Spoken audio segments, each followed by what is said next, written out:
So, you know that my guru was in the movie Izzo because he wrote the movie Izzo, and that he was advising the directors. He was like 88 at that time, which is interesting that he was 88 when this movie came out, because he was officially born in 1916, and it came out in 2004. And it's interspersed at different times with montages of actual historical genocidal events, and it coincides with actual periods of human history. And my guru himself in this movie plays himself as a judgmental God that was there to bestow mercy, to bestow changes. I am here willing to help you change in some way, to stabilize your changes.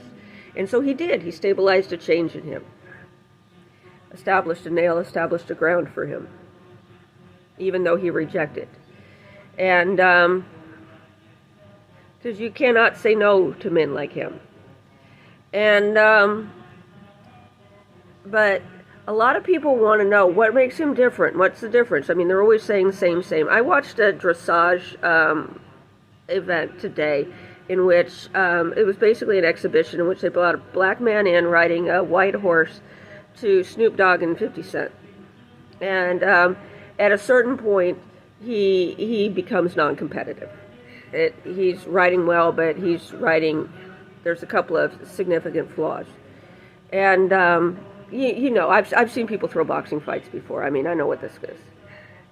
He's there for exhibition. He is not competing. And people make their peace with these judgmental gods. That yes, you're right about me. What you've said about me is right. I will accept the changes that you make for me. How do we make these relationships? Why do we choose these relationships? And how binding are these relationships? How much do they establish what relationships we can make in the future? How long are these relationships going to be? How long are these changes for? There are people that can make permanent changes in you. Whatever you are after that point is based on a firm ground that cannot change by any means in this world. And everything you do after that point is built on top of that. Now, what if they do that in a means of utter nonsense? What if you got foundation after foundation after foundation, and they're just meaningless and random? There are such people that are out there doing that deliberately. That's why we got to be selective about who we choose, where we choose to be.